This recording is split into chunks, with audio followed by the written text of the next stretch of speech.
الحمد لله والصلاة والسلام على سيدنا محمد وعلى آله وأصحابه أجمعين. الحمد لله والصلاة والسلام على سيدنا محمد وعلى آله وأصحابه أجمعين.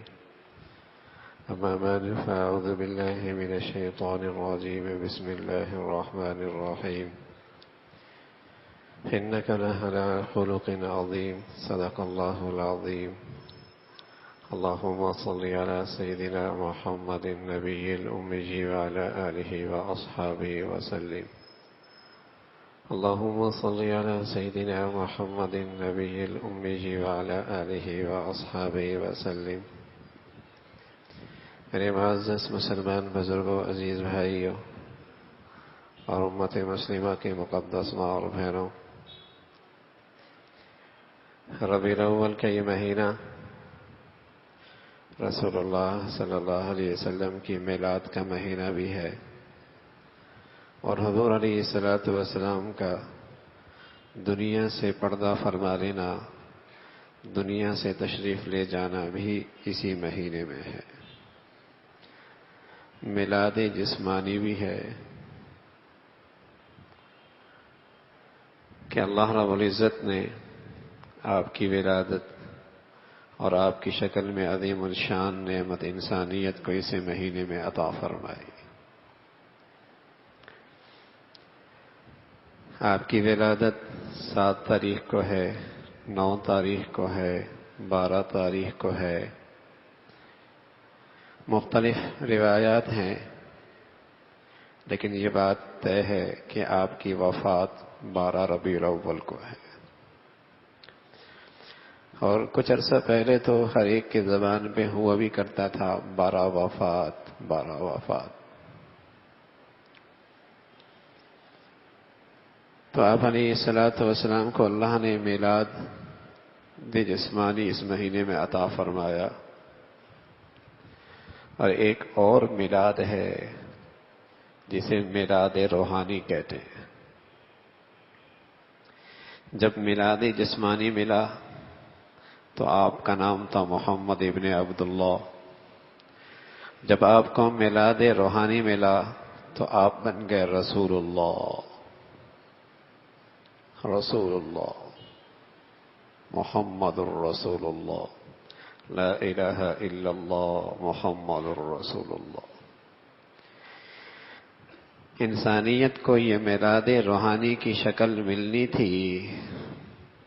میلاد روحانی کا یہ عظیم انعام ملنا تھا کہ کفر کی ظلمت چھٹنے لگی، ایمان کا چراغ روشن ہونے لگا، ایک حد فاصل اور ایک دیوار کھڑی ہو گئی۔ یہ انصاف ہے، یہ ظلم ہے، یہ کفر ہے، یہ اسلام ہے، یہ شرک ہے، یہ ایمان ہے، یہ جائز ہے، یہ ناجائز ہے، یہ انسانیت ہے، یہ حیوانیت ہے۔ انسانوں میں جو یہ فرق آیا ہے یہ میلاد روحانی سے آیا ہے، جب آپ کو نبوت کا تاج، نبوت کی زندگی، اس کا ظہور ہوا۔ یہ آپ کا میلاد روحانی ہے، اور اس کا تذکرہ سارے قرآن میں ہے۔ سارا قرآن اس میلاد روحانی پر مشتمل ہے۔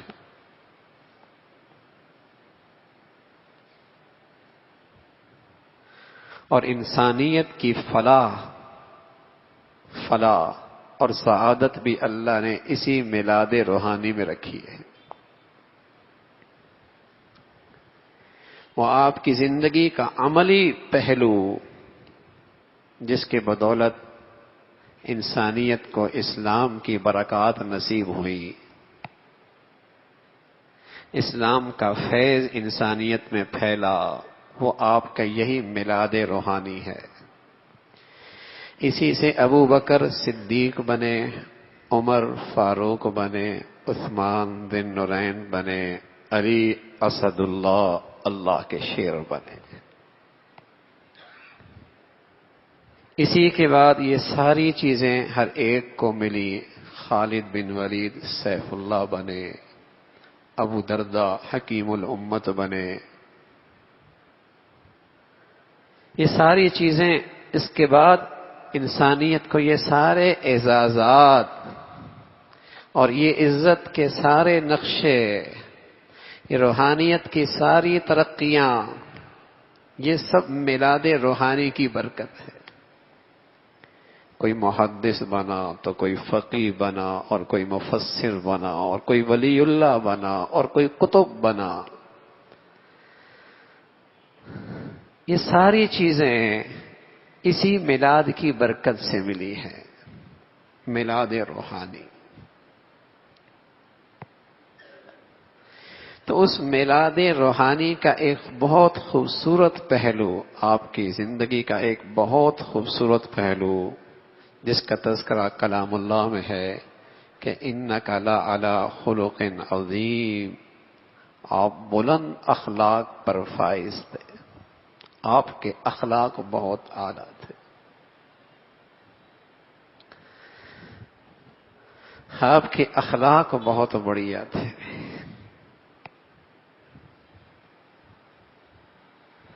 جب امت میں یہ پہلو زندہ ہوا تھا نا اخلاق کا، تو یہ ساری امت ایک خوبصورت گلدستہ بن گئی تھی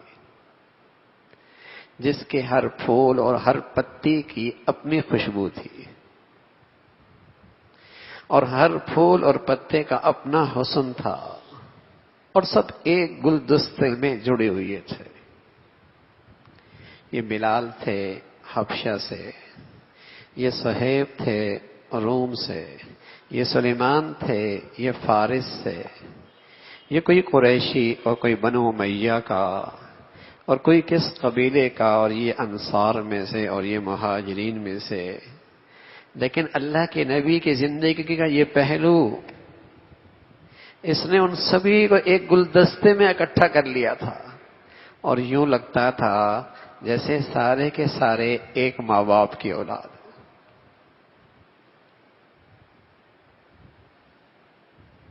اِنَّكَ لَعَلَىٰ خُلُقٍ عَظِيمٍ. جب امت میں میرے نبی کی زندگی کا یہ پہلو زندہ ہوا، کہاں وہ؟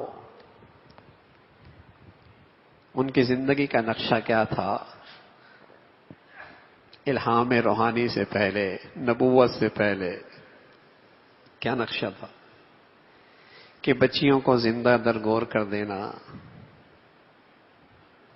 اونٹ کے پانی پینے پر جنگ کا چھڑنا، نسلوں تک جاری رہنا، گھوڑے کے آگے پیچھے پر تلواروں کا نیاموں سے نکلنا،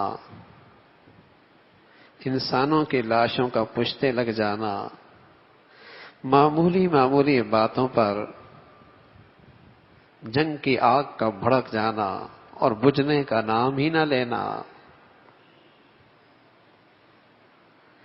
لیکن اللہ کے نبی کی اس خوبصورت پہلو نے ان کی کایا ہی پلٹ دی. ایسا انقلاب آیا، ایسا انقلاب آیا.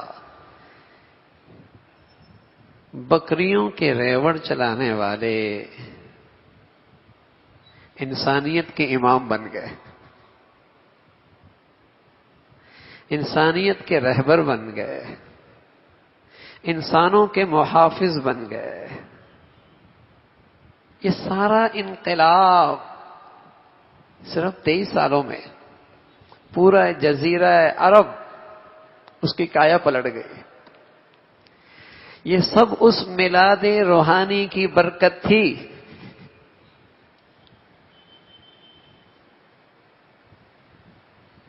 جس پر میں عرض کر رہا ہوں سارا قرآن جس کی تفسیر ہے، جس کا آئینہ ہے. دنیا ہی بدل گئی.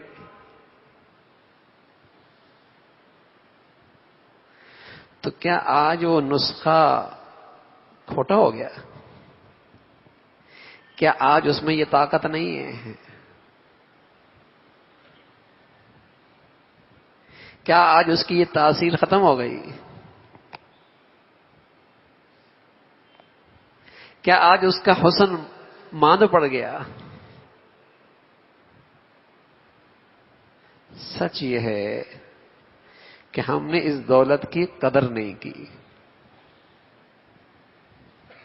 نہ قومی طور پر، نہ اجتماعی سطح پر، نہ انفرادی زندگی میں اس دولت کی قدر نہیں کی. حالانکہ اللہ کریم نے تو احسان جتلایا ہے، لقد من اللہ علی المؤمنین اذ بعث فیہم رسولا. یہ اللہ کا تم پر بہت بڑا احسان ہے. تمہیں رسول اللہ ملا ہے، تمہیں رسالت کی زندگی ملی ہے، تمہیں میلاد روحانی ملا ہے، تمہیں منصب نبوت اس امت کے لیے نعمت بن کے اللہ نے بھیجا ہے نبی علیہ الصلوۃ والسلام کو. لقد من اللہ علی المؤمنین اذ بعث فیہم رسولا. اور ایسا بھی نہیں ہے کہ اس زندگی کی کوئی تاثیر زمین پہ کسی نے دیکھی نہیں. ایک پورا معاشرہ بنا، ایک پوری قوم بنی، ایک پورا خوبصورت گلدستہ سجا، ایک نئی امت بنی جس کا ہر فرد انتہائی ذمہ دار. اتنا اسے اپنے نفس کا احتساب تھا، اگر کبھی اپنی نفسانی بنیاد پر غلطی بھی کر بیٹھا، سبحان اللہ، چین نہیں آیا. نہ پولیس ہے، نہ گرفتاری ہے، نہ پکڑ دھکڑ ہے. خود اللہ کے نبی کی خدمت میں آئی وہ خاتون، مرد آیا، معاذ بن مالک اسلمی، کہنے لگا یا رسول اللہ مجھ سے غلطی ہو گئی ہے، چین نہیں ہے، مجھ پہ سزا جاری کیجیے. اور وہ جانتے تھے کہ اس کی سزا کیا ہے، پتھریں مار مار کے سنسار کرنا ہے، یہ جانتے تھے. نہ پکڑ دھکڑ ہے، نہ گرفتاری ہے، نہ کچھ ہے. اپنی شہوت پر کنٹرول نہ کر بیٹھے، غلطی کر بیٹھے، بشری تقاضے سے زیر ہو گئے، اس کے سامنے شکست کھا لی. لیکن وہ تربیت چین نہیں لینے دیتی، بے چین کرتی ہے کہ جب تک سزا جاری نہ ہو زمین پہ رہنے کا فائدہ کوئی نہیں. اللہ کے نبی صلی اللہ علیہ وسلم نے رخ پھیر لیا، پھر دوسری طرف سے آیا، پھر رخ پھیر لیا، پھر آگے سے آیا. آپ نے رشتہ داروں کو بلایا کہ اس کا دماغی توازن ٹھیک ہے، یہ جو بات کر رہا ہے، کہ یا رسول اللہ اچھی بھلی باتیں کرتا ہے، ہمیں تو اس کے دماغ میں کوئی فتور اور خرابی نظر نہیں آئی، کوئی خلل نہیں معلوم ہوا. سزا جاری ہو گئی، سزا جاری ہو گئی. اتنے میں ایک خاتون آتی ہے، کہنے لگے یا رسول اللہ مجھ سے بھی یہ جرم ہوا ہے.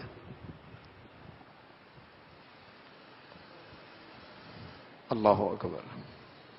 اللہ کے نبی صلی اللہ علیہ وسلم چہرہ پھیر لیتے، کہنے لگے یا رسول اللہ کیا آپ میرے ساتھ بھی وہی کریں گے جو ماعز کے ساتھ کیا ہے؟ میں اقرار کر رہی ہوں.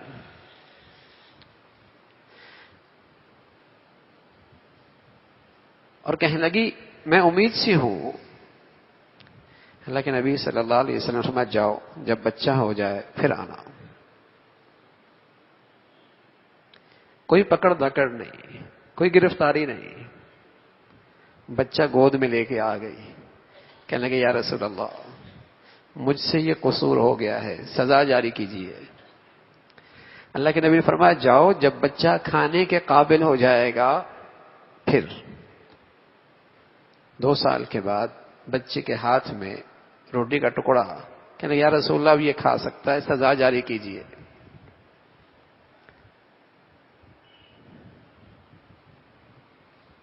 کیسا ذمہ دار معاشرہ ہے، کیسا ذمہ دار مجموعہ ہے، کیسے اس امت کا ہر فرد ذمہ دار ہے، احتساب کر رہا ہے، خود پیش کر رہا کہ مجھ سے غلطی ہو گئی، سزا جاری ہوئی، اقرار کرا ہے، حد جاری ہو گئی، نبی کے اختیار میں بھی نہیں ہے کہ اسے معاف کر دے، حدود اللہ ہے، نہ اس میں ترمیم ہو سکتی ہے نہ اس میں معافی ہو سکتی ہے، خود اقرار کر رہی ہے، حد جاری ہو گئی۔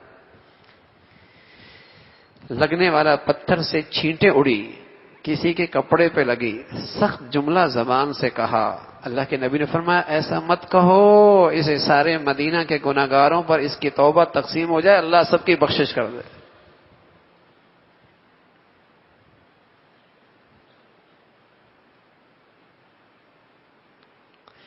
اس پیغمبر کی تعلیمات میں، اس تربیت میں اتنا اثر تھا کہ ہر شخص ذمہ دار بنا ہوا تھا۔ مدین کے موقع پہ جب مسلمان فتوحات کرتے کرتے مدین پہنچے، غنیمت کا بہت سارا مال اکٹھا ہوا، ایک شخص رومال میں چھپائے ایک قیمتی ہیرا لے کے آیا، خازن، مال جمع کرنے والا، جب اس ہیرے کو دیکھتا ہے تو سمجھ جاتا ہے کہ سارا غنیمت کا مال ایک طرف اور یہ ایک ہیرا ایک طرف۔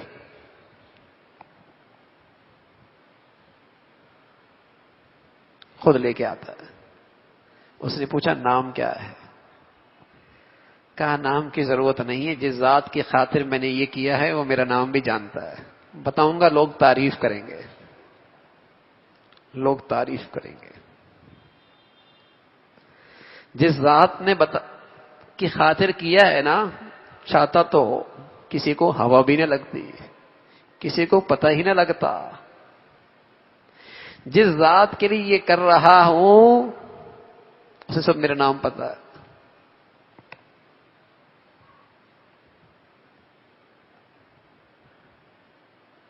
کیسا ہے تربیت؟ اور میرے نبی کی اس تعلیمات کا کیا اثر ہے؟ کیسا انقلاب ہے؟ یہ وہی لوگ ہیں جو اس زمین نے پہلے بھی دیکھے تھے۔ یہ جو تبدیلی آئی ہے، جو انقلاب آیا ہے، یہ کیا چیز ہے؟ یہ رسول اللہ صلی اللہ علیہ وسلم کی مبارک نبوت کی زندگی ہے نا، جو انسانوں کے تجربے سے بنی ہوئی زندگی نہیں ہے، اللہ کے علم اور حکمت سے بنی ہوئی وہ زندگی ہے کہ انسانوں کے تجربے کی بنیاد پر کوئی تہذیب نہیں بنی، کوئی تمدن نہیں بنا، کوئی ہدایات نہیں آئی، بلکہ یہ اللہ کی طرف سے آئی ہیں۔ بتائیے اس میں انسانی معاشرے کی کس قدر تعمیر ہے، کس قدر بھلا ہے۔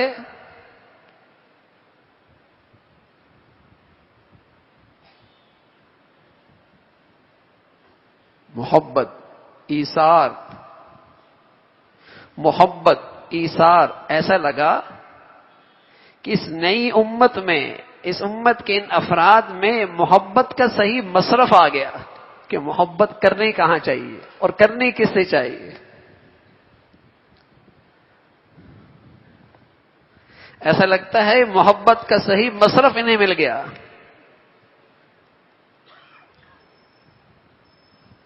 ایک خاتون جس کا شوہر، جس کا بھائی، جس کے والد تینوں میدان احد میں شہید ہو گئے، دروازے پہ کھڑی آنے والوں سے پوچھ رہی ہے اللہ کے نبی کا کیا حال ہے؟ کسی نے کہا تیرے شوہر شہید ہو گئے۔ پھر آنے والوں سے پوچھا، کسی نے کہا تیرا بھائی شہید ہو گیا، کسی نے کہا تیرا والد شہید ہو گیا۔ کہنا آسان ہے میاں، اور وہ بھی عورت ذات۔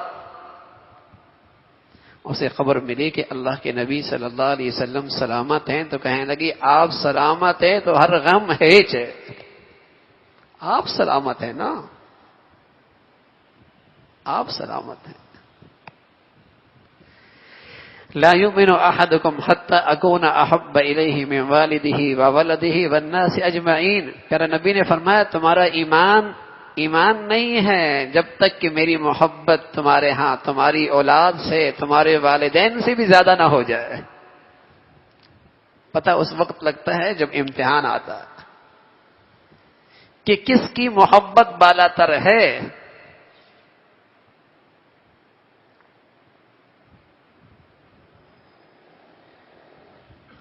بیٹا بھی، بھائی بھی گیا، شوہر بھی گیا، والد بھی گئے. کہنے لگے اللہ کے نبی صلی اللہ علیہ وسلم سلامت ہیں تو ہر غم ہیچ ہے، ہر ہم غل کا ہے. ابو بکر رضی اللہ تعالیٰ عنہ مکہ میں تھے، مشرکین نے حملہ کیا اور اس قدر مارا کہ آپ کا چہرہ سوج گیا، پہچان مشکل ہو گئی، زندگی خطرے میں آ گئی. آپ کے قبیلہ بنو تمیم والے آئے، اٹھا کر گھر لے گئے. جیسی ذرا سے ہوش آیا تو فوراً بولے اللہ کے نبی صلی اللہ علیہ وسلم کا کیا حال ہے. دائیں بائیں بیٹھنے والے جو میرے نبی کی تعارف سے محروم تھے فوراً کہنے لگے جس کے خاطر تیرا یہ حال ہوا ہے پھر اسی کا تذکرہ. ناراض ہو کر چل پڑے. والدہ ہوتی ہیں ام خیر، اس سے کہہ گئے کہ کچھ کھلا دینا پلا دینا. تو آپ نے کہا نہ کھاؤں گا نہ پیوں گا جب تک کہ اللہ کے نبی کی خیریت معلوم نہ ہو جائے، جب تک کہ خیریت معلوم نہ ہو جائے.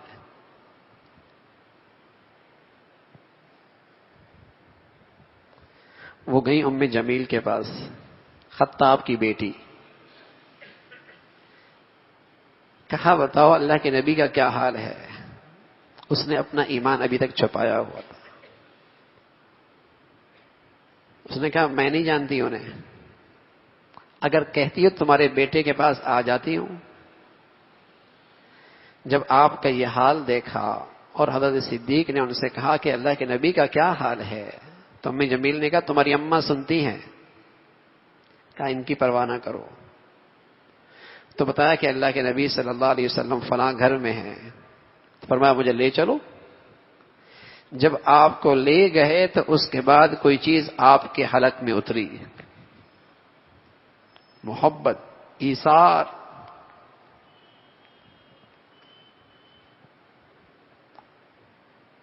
ابو دجانہ احد میں کھڑے ہیں. میدان جنگ کے اندر بھی یہ بات اچھی نہیں لگتی کہ آپ کی پیٹھ حضور کے چہرے کی طرف ہو، تو پشت دشمنوں کے سامنے کر دی، چہرہ حضور کے سامنے کر دیا. تیر پہ تیر کھا رہے، اپنی پشت پر ڈھال بن گئی، ڈھال بن گئی. زید بن ثابت کہنے لگے کہ اللہ کے نبی صلی اللہ علیہ وسلم نے مجھے کہا کہ جاؤ سعد بن ربیع کو کہیں تلاش کرو میدان میں. میں نے دیکھا کہیں شہداء میں نظر آئے تو نظر نہ آئے. زخمیوں میں تلاش کیا تو مجھے سعد نظر آئے. میں نے کہا اللہ کے نبی نے آپ کو سلام کہا ہے اور سعد پوچھا ہے کیا حال ہے. سعد بن ربیع کہنے لگے اللہ کے نبی کو میرا سلام کہنا اور کہنا کہ جنت کی خوشبو آ رہی ہے. اور پھر زید سے کہا انصار کو کہہ دینا، انصار کو کہہ دینا کہ تمہاری ایک آنکھ بھی جھپکتی ہو اور تمہاری موجودگی میں اللہ کے نبی کو کچھ ہو گیا تو بتا دینا کہ پھر تم اللہ کے سامنے کس منہ سے حاضر ہو گئے. جان جا رہی ہے. 70 سے زائد زخم لگے ہیں، تلوار کے، تیر کے، نیزوں کے. کیا محبت، کیا ایثار، کیسی اس تعلیمات نے کیا تبدیلی لا دی اس معاشرے میں. اور سبحان اللہ، اطاعت، فرما برداری، اطاعت، فرما برداری اس لیے کہ جہاں محبت سچی ہوتی ہے، جہاں دلوں میں قدر و منزلت ہوتی ہے، وہاں اطاعت یقیناً ہوتی ہے، وہاں فرما برداری ہی فرما برداری ہوتی ہے۔ آدمی چاہتا ہے پھر کہ میں اپنے محبوب جیسا لگوں، اپنے محبوب جیسا کروں، اس کا حکم، اس کی چاہت پوری کروں۔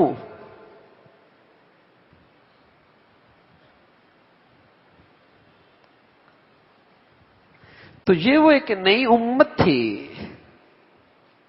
جو نبوت کے بعد اس زمین پر ایک تیار ہوئی، اور اس کی ایک بہت بڑی خوبی زندگی کی، جس نے ان سب کو ایک گلدستہ بنا دیا، نہ رنگ، نہ نسل، نہ وطن، نہ علاقہ، نہ کوئی گروہ بندی، ایک گلدستہ، اور وہ تھا اخلاق میں کمال، اعلی اخلاق، انک لعلی خلق عظیم، اعلی اخلاق۔ تو میرے عزیزو، وہ پیارا نبی دنیا سے تشریف لے گئے، لیکن آج نبی کی زندگی کی ہر ادا، نبوت کی زندگی کا ہر عمل، میلاد روحانی کی زندگی کا ہر گوشہ الحمدللہ امت کے پاس محفوظ ہے۔ ہمت ہے کوئی استعمال کر لے۔ آج پھر امت کی پستی عزت سے بدل سکتی ہے، اس کی مشکلات حل ہو سکتی ہیں، اس کی پریشانیاں اس سے نجات مل سکتی ہے، اس کے گھروں کا ٹوٹ پھوٹ ختم ہو سکتا ہے، اس کے گھروں میں محبتوں کا گلشن پھر سج سکتا ہے۔ شرط یہ ہے کہ اس حبیب کی زندگی کو پھر زندہ کر لے۔ کوئی چیز غیر محفوظ نہیں ہے۔ ویسے جیسے اللہ نے اس امت میں ایسے لوگ پیدا فرمائے جنہوں نے قرآن کے الفاظ کو اپنے سینے میں محفوظ کیا، جنہیں ہم حافظ کہتے ہیں، قراء کہتے ہیں، حفاظ کہتے ہیں، سینے میں محفوظ کیا، ورنہ آسان نہیں ہے اتنا بڑا قرآن اور اس کا اتنا بڑا ذخیرہ سینے میں محفوظ کر لینا۔ لیکن یہ اللہ کی قدرت کی طرف سے ایک انتظام ہے کہ اللہ نے مسلمانوں کے سینے کو اور مسلمانوں کے بچوں کے لیے یہ آسان کر دیا، ورنہ کسی غیر مسلم کو کہہ دو تو اسے یقین نہیں آئے گا۔ ہمیں اتنے آسانی سے یہ چیز آسان لگتی ہے کہ اس لیے ہم آنکھوں کے سامنے ہزاروں لاکھوں لوگوں کو دیکھتے ہیں۔ تو جیسے الفاظ کی حفاظت کے لیے اللہ نے ایسے لوگ پیدا کیے، ایسی اللہ کی نبی کی زندگی جو احادیث کی شکل میں ہے، جو احادیث کی شکل میں ہے، اللہ نے اس امت میں ایسے افراد بھی پیدا فرمائے جنہوں نے نبی کے الفاظ بھی محفوظ رکھے اور نبی کے الفاظ کا مضمون اور مفہوم بھی محفوظ رکھا۔ کوئی چیز ایسی نہیں جو امت کے سے آج دست رس سے دور ہو، ہر چیز محفوظ۔ ایک صحابی سے ایک یہودی کہنے لگا کہ تمہارا پیغمبر عجیب ہے، اتنی معمولی باتیں بھی بتاتا ہے کہ قضاء حاجت کے لیے اور اپنی اس جسمانی ضرورت کے لیے باتھ روم کیسے جانا ہے یہ بھی تو نبی بتاتا ہے۔ تو صحابی فخری انداز میں بجائے شرمندہ ہونے کے فخری انداز میں کہا، ہاں اللہ نے ہمارے پیغمبر کو ایسی جامع تعلیمات سے نوازا ہے کہ ہماری زندگی کا کوئی گوشہ ایسا نہیں ہے جس میں آپ نے ہماری رہنمائی نہ کی ہو۔ جہاں بیت اللہ میں جانے کا طریقہ موجود ہے، وہاں قضاء حاجت کے لیے بیت الخلاء میں جانے کا طریقہ بھی موجود ہے۔ کوئی پہلو عہد سے نہیں، چاہے وہ گھر کی زندگی ہو، چاہے وہ اقتدار کی زندگی ہو، چاہے وہ ایوانوں کی زندگی ہو، چاہے وہ عدالتوں کی زندگی ہو، چاہے وہ بازار کی زندگی ہو۔ یہ تو بدقسمتی سے ہم مرعوب ہو گئے غیروں سے، اور ہم سمجھ بیٹھے بس اوقات کے اسلام صرف نماز تک ہے بس، اور روزے تک ہے اور حج تک ہے بس۔ باقی جتنی زندگی ہے یہ غیروں کی لینی ضروری ہے، اس میں غیروں کی طرز اپنانا ضروری ہے. یہ تو ہماری مرعوبیت ہے، ہم احساس کمتری کا شکار ہو چلے ہیں.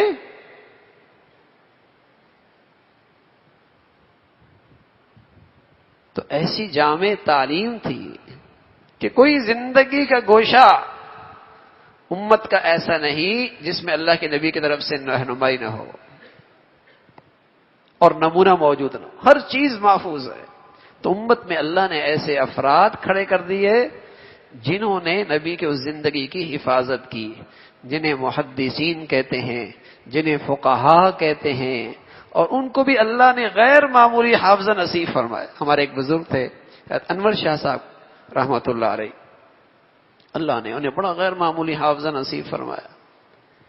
ایک مرتبہ شیخ الہند رحمۃ اللہ علیہ نے اپنے اس شاگرد رشید سے کہا کہ جاؤ مصر جاؤ اور وہاں ایک نایاب کتاب ہے ان کی لائبریری میں، نور العزا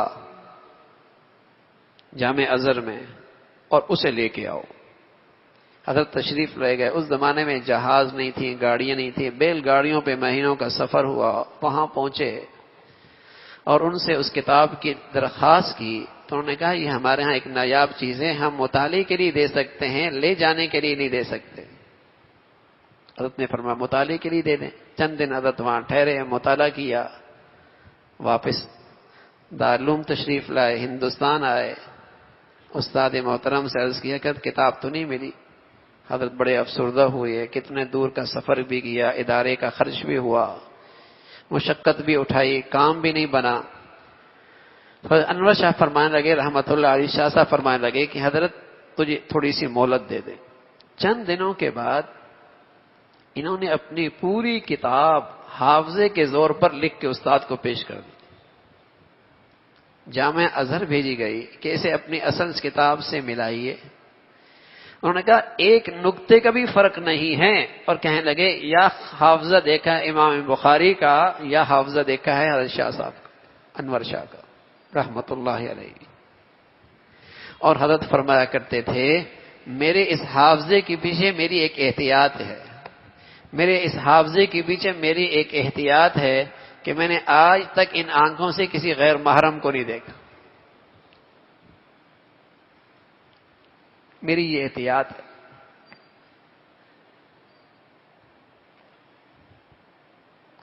تو اللہ افراد منتخب کرتا ہے جو اللہ کی اس دین کی اس انداز سے حفاظت کرتے ہیں. اور حضرت کو بخاری شریف یوں یاد تھی جیسے مجھے اور آپ کو سورہ فاتحہ یاد ہوتی ہے. بہت مشہور اور معروف، حضرت نے اس کی شرح بھی لکھی ہے فیض الباری عربی میں. تو ایسے اللہ رب العزت نے چونکہ امت کی نجات، امت کی سعادت، امت کی فلاح اللہ کے نبی کی اس نبوت والی زندگی میں ہے، تو ایسا نہیں ہو سکتا کہ اللہ کہے فلاح اس طریقے میں ملے گی اور وہ طریقہ محفوظ نہ ہو. نجات تمہاری نبی کی زندگی میں ہے اور نبی کی زندگی محفوظ نہ ہو، ایسا نہیں ہو سکتا. یہ تو ایسا ہے کہ کوئی چیز میری طاقت سے باہر ہو اور کوئی آدمی میری اس کی ذمہ داری لگا دے، کیسے ممکن ہے؟ آپ کسی بچے کی ذمہ داری وہ لگا لیں جو اس سے طاقت سے باہر ہے تو ظلم ہوگا نا. تو اللہ رب العزت ہر قسم کے ظلم سے پاک ہے. وہ پوری زندگی امت تک آج محفوظ ہے. کوئی پہلو ایسا نہیں، کوئی زندگی کا گوشہ ایسا نہیں جس میں اللہ کے نبی کی رہنمائی موجود ہو. میں عرض کر رہا ہوں نجی زندگی سے لے کر اجتماعی تک، گھریلو زندگی سے لے کر ایوانوں تک اور بازار کی زندگی تک، ایوانوں تک ساری زندگی محفوظ ہے. تو وہ ایک خوبصورت زندگی ہے جس نے پورے جزیرہ عرب میں 23 سال میں یہ انقلاب برپا کیا. اور اس کا ایک بہت مثالی پہلو خوبصورت اخلاق.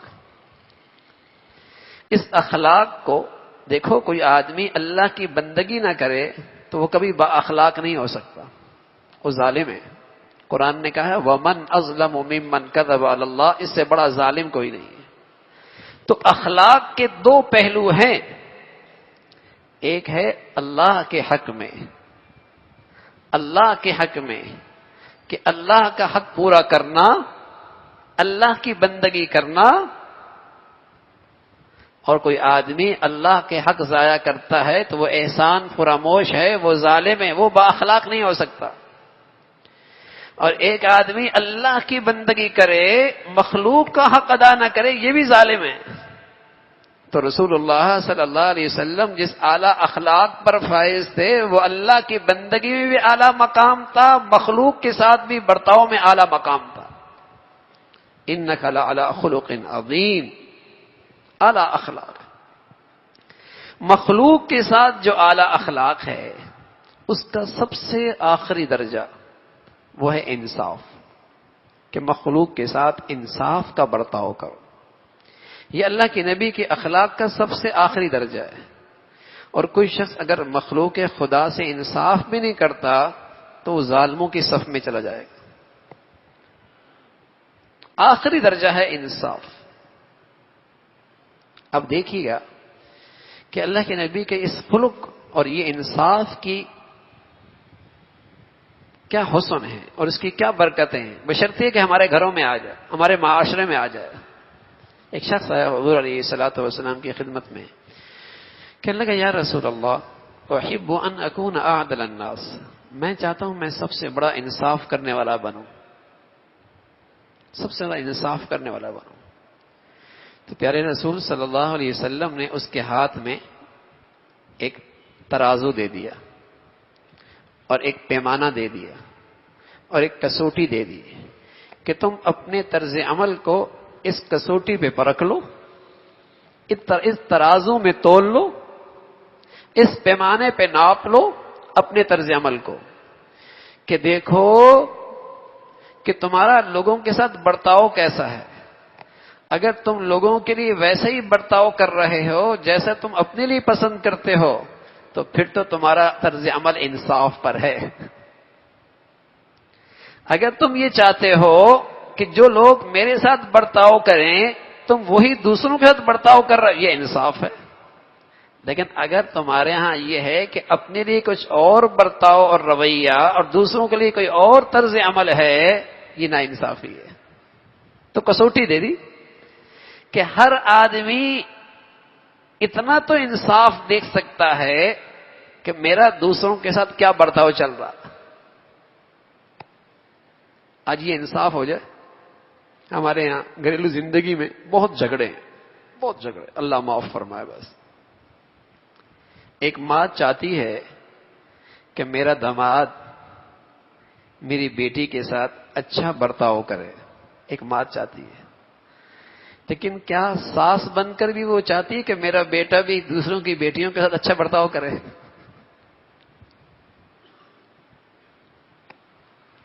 ایک ماں چاہتی ہے کہ میرا داماد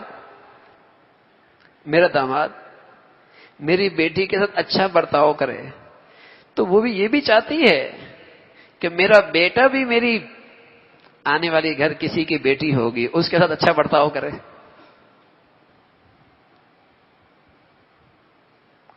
جو رویہ یہ بہو اپنی ساس کے ساتھ اپناتی ہے، ایک لمحے کے لیے سوچے کہ اگر یہ رویہ کوئی اس کے ساتھ اپنائے تو کیسا لگے گا۔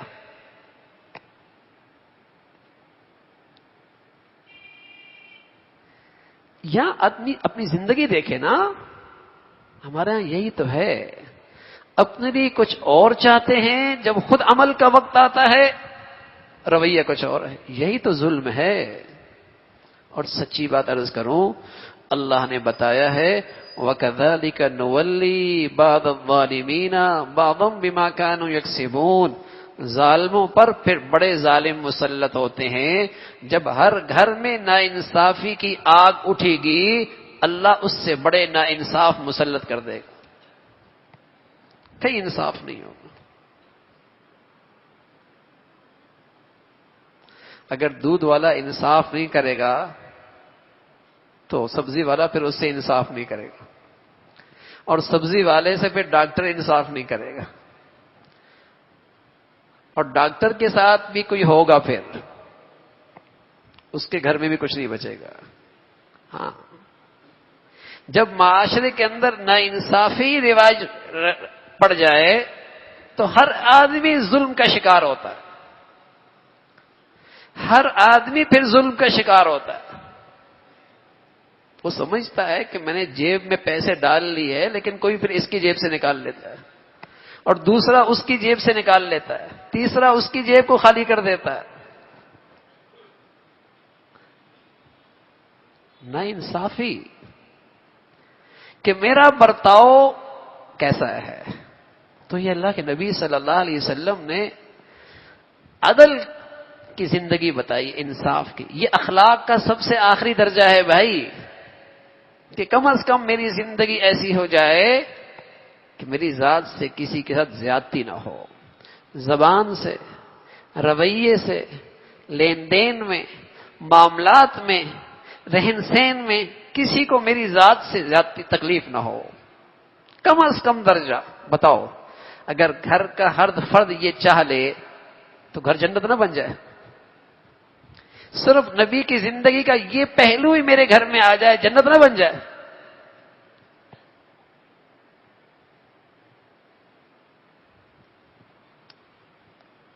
بہت دور جا چکی نبی کی امت اپنے نبی کی زندگی سے۔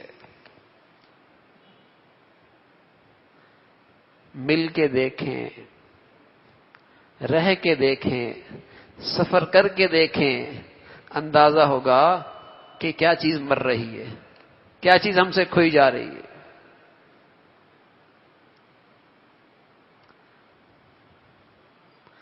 اسپتال نہیں خراب، تعلیمی ادارے نہیں خراب، دفاتر نہیں خراب، ادارے نہیں خراب، اداروں میں رہنے والے اخلاقی بحران کا شکار ہیں،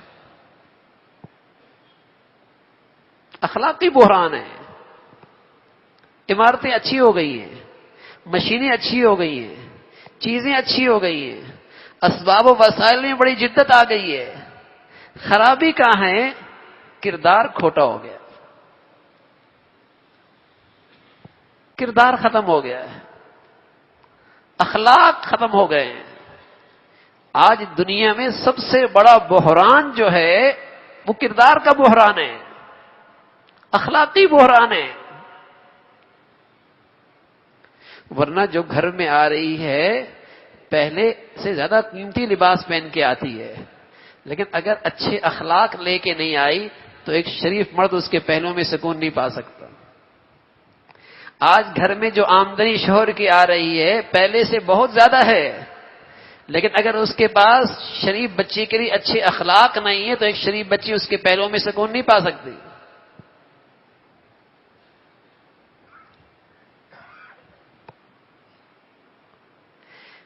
دل جو ایک دوسرے سے ملیں گے، انسیت ملے گی، سکون ایک دوسرے کو جو ملے گا وہ دیواروں سے نہیں ملے گا بھائی، وہ سونے چاندی کی چمک دھمک سے نہیں ملے گی، وہ اچھے انسانوں سے ملے گی اور وہ اچھے اخلاق سے، اچھے اخلاق سے۔ تو ہمارے نبی کی زندگی کا ایک بہت بڑا خوبصورت پہلو ہے اخلاق کا جوہر، اخلاق کا جوہر۔ آج کوئی شخص روزہ رسول پہ چلا جائے تو سچی بات ہے کہتے ہیں اس کے نصیب اچھے ہیں، نصیب اچھے ہیں، قسمت اچھی ہے۔ لیکن اللہ کے نبی صلی اللہ علیہ وسلم نے فرمایا میں تمہیں ایک ایسا خلق بتاتا ہوں، ایک ایسا اخلاق بتاتا ہوں، اگر کر لو گے جنت میں میرے ساتھ ہو جاؤ گے، جنت میں میرے ساتھ ہو جاؤ گے۔ فرمایا یا بنیا ان تقدر ان تصبح وتمسی ولیس فی قلبک غش لاحد ففعل وذلک من سنتی ومن احب سنتی فقد احبنی ومن احبنی کان معی فی الجنہ۔ آپ نے فرمایا بیٹے ایک بات کہتا ہوں، اگر تمہیں قدرت ہو، اگر تمہیں اس کی قدرت ہو، کہنے کی بات یہ کہ یہ آسان نہیں ہے، اگر تمہیں اس کی قدرت ہو، بتا رہے ہیں کہ آسان نہیں ہے، کہہ رہے ہیں اگر تمہیں اس کی قدرت ہو کہ تمہاری صبح شام یوں گزرے کہ تمہارے دل میں کسی کے لیے کھوٹ نہ ہو، کینہ نہ ہو، بغض نہ ہو، تو بیٹے ایسا کر لو، اس لیے کہ میرا طرز عمل تو یہی ہے، اور جو میرے طرز عمل کو اپناتا ہے وہ مجھ سے محبت کرتا ہے، اور جو مجھ سے محبت کرتا ہے جنت میں میرے ساتھ ہوگا۔ محبت کا معیار تو نبی کے اخلاق ہیں، اور ہم نے پتہ نہیں کون سے پیمانے محبت کے بنا لیے۔ نبی تو کہہ رہے محبت کا معیار تو میرے اخلاق ہیں، احبکم الی احسنکم خلقا، تم میں میرا سب سے پیارا وہ ہے جس کے اخلاق سب سے اچھے ہیں۔ وہ مجھ سے محبت کرتا ہے جس کا دل بغض سے، کینہ سے، حسد سے پاک ہے، اسے جنت میں میری رفاقت ملے گی۔ ہم خرافات میں کھو گئے، بدعات میں کھو گئے۔ یہ اخلاق ہیں، یہ محبت کا معیار بتا رہا اللہ کے نبی۔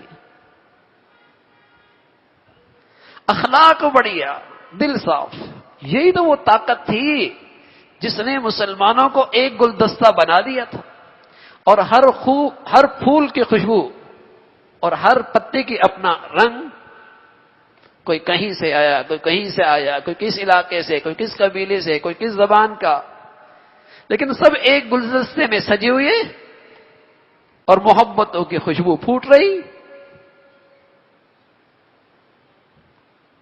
دل صاف ہے، دل صاف۔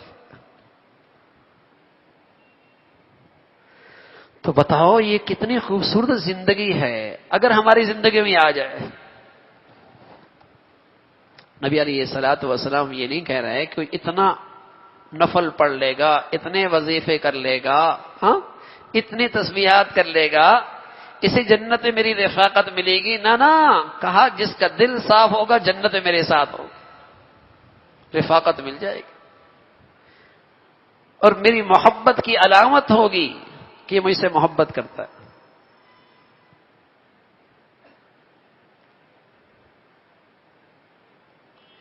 یہ اتنی بڑی قیمتی دولت ہے اخلاق کہ رسول اللہ صلی اللہ علیہ وسلم فرمانے لگے کوئی شخص تم میں ایسا ہو جو زندگی کے ہر دن روزے سے گزارتا ہو، اور زندگی کی ہر رات تہجد میں گزارتا ہو، اور زندگی کا ہر دن روزے سے گزارتا ہو۔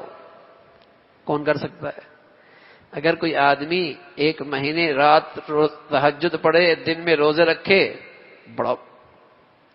بڑا بزرگ ہے، اور کوئی ایک سال ایسا کرے تو اس کی بزرگی کی شہرت ہو جائے۔ اور یہاں اللہ کے نبی فرما رہا ہے کوئی ساری زندگی ایسا کر لے جو مرتبہ اسے ملے گا، فرمایا اچھے اخلاق والا بھی وہیں کھڑا ہوگا، اچھے اخلاق والا بھی وہیں کھڑا ہوگا۔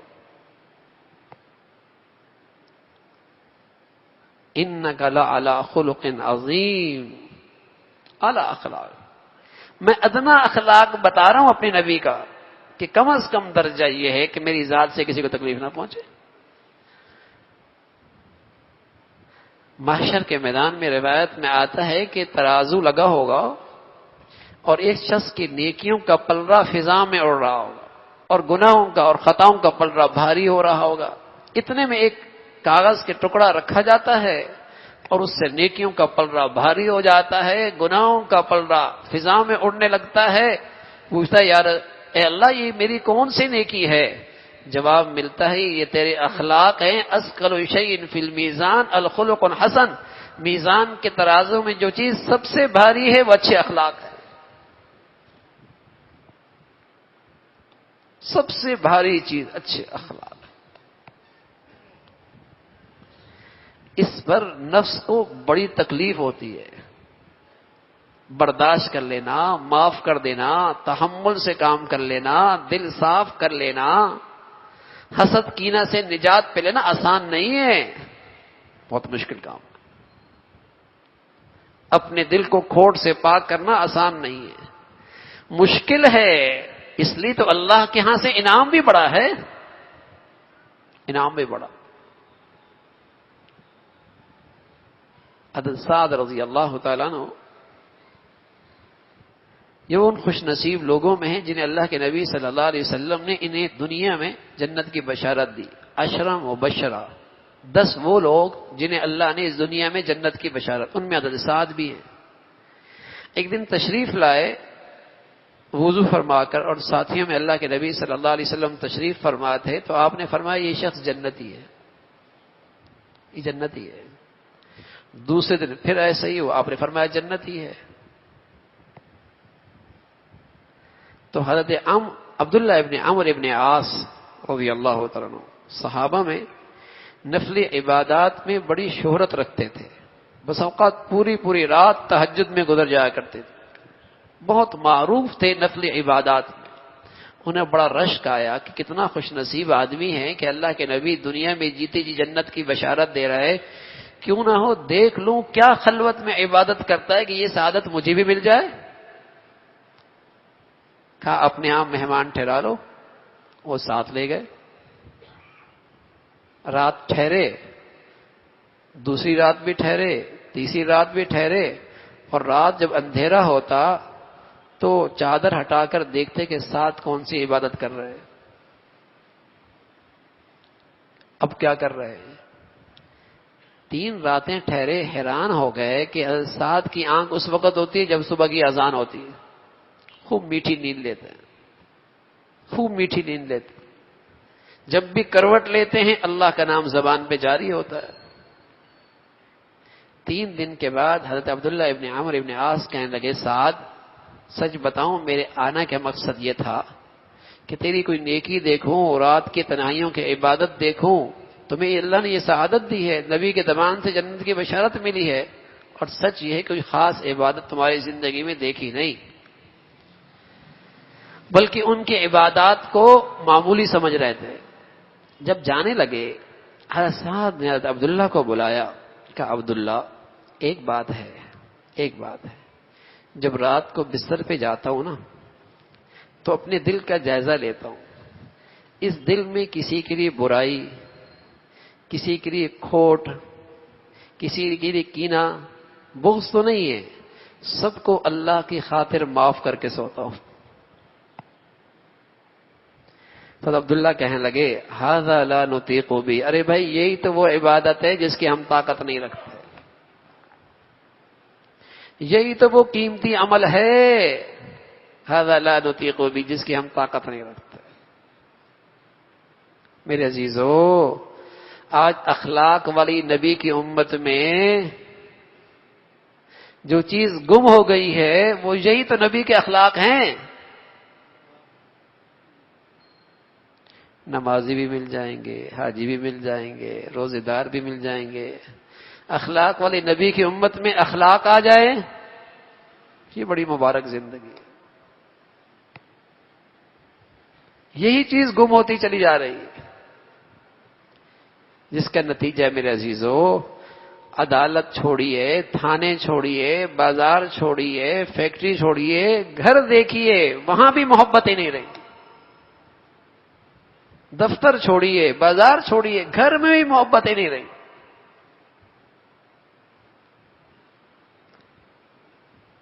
اس لیے کہ جس درخت پہ محبتوں کا پھل لگتا ہے وہی سوکھ گیا ہے، اس کی جڑیں خشک ہو گئی ہیں۔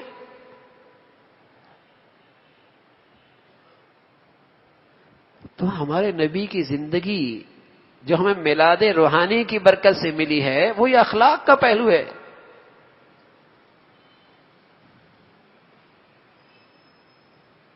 رسول اللہ صلی اللہ علیہ وسلم فرمایا کرتے تھے جب تم آئینہ دیکھو نا، آئینہ، اور تمہیں اپنی چہرہ اچھا لگے، صورت اچھی لگے، فوراً دعا کیا کرو اللہم حسنت خلقی فحسن خلقی، اللہ آپ نے میری صورت اچھی بنائی ہے، میری سیرت بھی اچھی بنا دے، میرے اخلاق بھی اچھے کر دے۔ اس لیے کہ چہرے کی خوبصورتی ڈھل جایا کرتی ہے، لیکن سیرت اور کردار کی خوبصورتی وقت کے ساتھ ساتھ بڑھتی رہتی ہے۔ اس لیے کہ چہرے کی خوبصورتی سے آنکھیں ٹھنڈی ہوتی ہیں، لیکن سیرت اور اخلاق کی خوبصورتی سے دل ٹھنڈا ہوتا ہے، دل ٹھنڈا ہوتا ہے، کلیجہ ٹھنڈا ہوتا ہے۔ اللہم حسنت خلقی فحسن خلقی، اخلاق مانگو، اخلاق مانگو۔ با اخلاق آدمی دلوں پہ چھا جاتا ہے، دلوں میں بیٹھ جاتا ہے، دلوں میں بیٹھ جاتا ہے۔ محبوبیت ملتی ہے، محبوبیت ملتی ہے. اس لیے کہ جو شخص میرے نبی کا محبوب ہوگا تو وہ اللہ کا محبوب ہوگا، پھر وہ اللہ کے بندوں میں محبوب بنے گا. اس لیے کہ رسول اللہ صلی اللہ علیہ وسلم فرمانے لگے احبکم الی احسنکم خلقا، جس کے اخلاق بڑھیا ہیں وہ میرا سب سے پیارا ہے. تو جو اللہ کے نبی کا پیارا وہ اللہ کا پیارا. اور پھر اللہ کی سنت ہے، جس سے اللہ محبت کرتے ہیں اللہ فرشتوں میں اعلان کرتے ہیں میں فلاں بندے سے محبت کرتا ہوں، تم بھی محبت کرو. پھر رشتے دنیا کے اندر پھیل جاتے ہیں.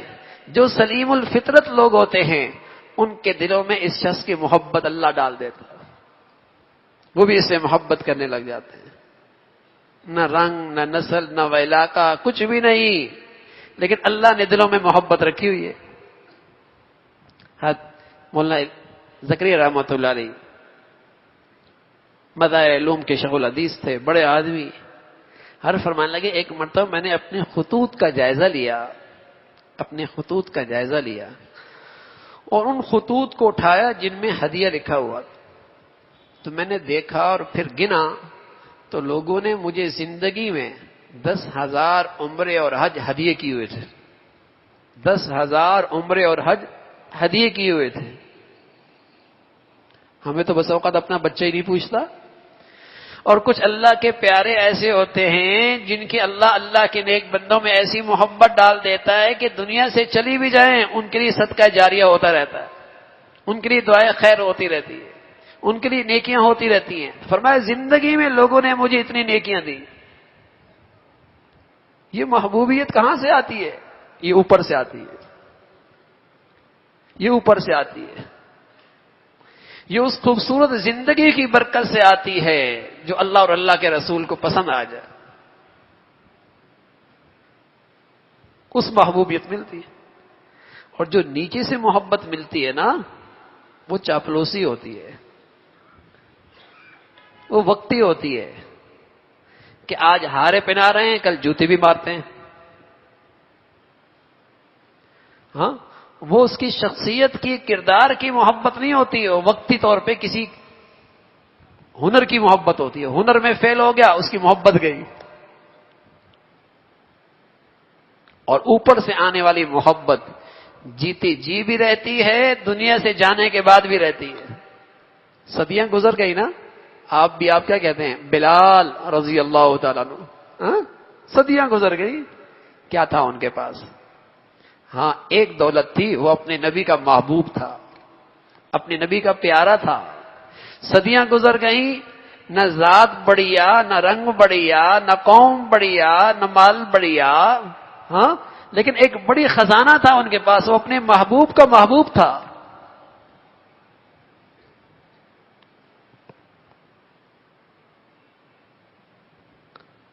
تو آج بھی اپنے نبی سے پیار کر سکتے ہیں، قریب ہو سکتے ہیں. شرط کیا ہے؟ اخلاق بڑھیا ہو جائے.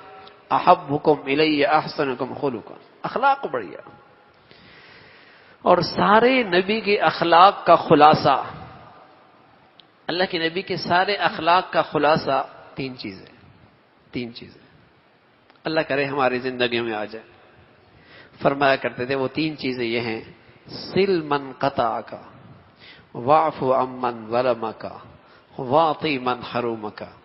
جو تجھ سے توڑے تو اس سے بھی جوڑ، جو تیرے ساتھ زیادتی کرے تو اسے بھی معاف کر دے، اور جو تیرا حق ادا نہ کرے تو اس کا بھی حق ادا کر دے. جو توڑے آگے بڑھ کے تو جوڑ لے، تو درگزر کر دے، تو معافی مانگ لے، تو صلح کے لیے قدم بڑھا. یہاں تو بات کا جواب گالی سے ہے، پتھر کا جواب اینٹ سے ہے. سل من قطعک، ساس ماں بن کے نہیں دکھا رہی نا تو بہو بیٹی بن کے دکھا دے. بہو بیٹی بن کے نہیں دکھا رہی، ساس ماں بن کے دکھا دے، گھر بن جائے گا، گھر بن جائے گا. سل من قطعک، جو توڑے تم جوڑ لو، جو زیادتی کرے معاف کر دو، جو زیادتی کرے معاف کر دو. تم جتنا جلدی معاف کرو گے اللہ تمہیں اتنا جلدی معاف کر دے گا.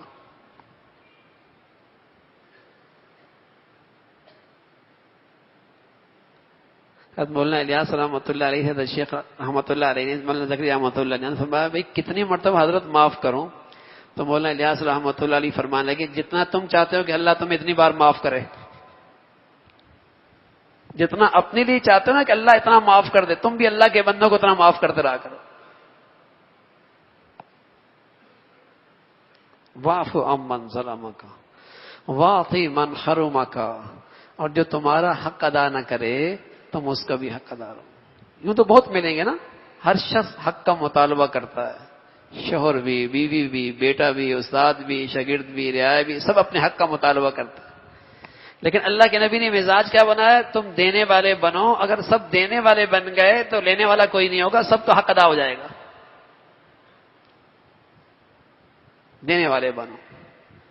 اللہ ہماری زندگی میں کچھ یہ نمونہ زندہ فرما دے، ہاں کچھ یہ نمونہ زندہ ہو جائے گا تو میرے عزیزو پھر برکتیں دیکھیے گا، پھر اللہ کی رحمتیں دیکھیے گا، پھر اللہ کی مہربانی دیکھیے گا، پھر گھروں میں محبتوں کا گلشن دیکھیے گا۔ اللہ رب العزت ہمیں اپنے حبیب کی سچی محبت بھی دے اور کامل اتباع اور اطاعت بھی نصیب فرما دے۔ وآخر دعوانا ان الحمد للہ رب العالمین۔ اللہم لک الحمد کلو ولک الشکر کلو، اللہم لک الحمد کلو ولک الشکر کلو، اللہم لک الحمد کلو ولک الشکر کلو، اللہم اعنا علی ذکرک وشکرک وحسن عبادتک، سبحان اللہ وبحمدہ سبحان اللہ العظیم، عدد خلقہ وزنۃ عرشہ ورضا نفسہ ومداد کلماتہ، اللہم لا نحصی ثناء علیک انت کما اثنیت علی نفسک۔ اے اللہ جو کچھ کہا سنا عمل کی توفیق نصیب فرما، ایمان والی، سکون والی، چین والی، عافیت والی زندگی نصیب فرما۔ اے اللہ پیارے حبیب کے پیارے اخلاق کا حصہ نصیب فرما، اخلاق والی زندگی نصیب فرما، ہماری کمیاں کمزوریاں ہر قسم کی بد اخلاقی سے ہمیں محفوظ فرما۔ اے اللہ اپنا فضل فرما، کرم فرما، پیارے نبی کے پیارے اخلاق کا حصہ نصیب فرما۔ مولا کریم ہمارے گھروں کو اپنے نبی کے اخلاق والی زندگی نصیب فرما۔ اے اللہ ہمیں اپنے گھروں میں، اپنی زندگی میں اپنے نبی کے اخلاق زندہ کرنے کی ہمت اور توفیق نصیب فرما۔ اے اللہ اپنے پیارے حبیب کی سچی محبت نصیب فرما، عظمت نصیب فرما، کامل اتباع نصیب فرما۔ اے اللہ اپنے فضل سے تمام حاضرین حاضرات کی تمام زائد حاجات کو پورا فرما، مشکلات کو آسان فرما، پریشانیوں کو ختم فرما، ہر قسم کے آفات سے اور ہر قسم کے وبائی امراض سے، حادثات سانحات سے، موذی اور دیرپا بیماریوں سے، لقمہ حرام سے، بے حیائی کے فتنوں سے ہمیشہ محفوظ فرما۔ اے اللہ اپنے فضل سے ہمارے بچے بچیوں کو ہماری آنکھوں کی ٹھنڈک بنا، بچے بچوں کی تعلیم کے، تربیت کے صحیح فیصلے کرنے کی توفیق نصیب فرما۔ مولا کریم جو بچیاں گھروں میں ہیں ان کے لیے نیک صالح رشتوں کا انتظام فرما، جو بچیاں گھروں میں جا چکی ہیں ان کے گھروں کو محبت اور تقوی سے آباد فرما۔ اے اللہ ہمارے گھروں میں محبت والی، ایمان والی، عافیت والی زندگی عطا فرما، ہر قسم کے ٹوٹ پھوٹ سے، غلط فہمیوں سے، انتشار سے اے اللہ ہمیں محفوظ فرما۔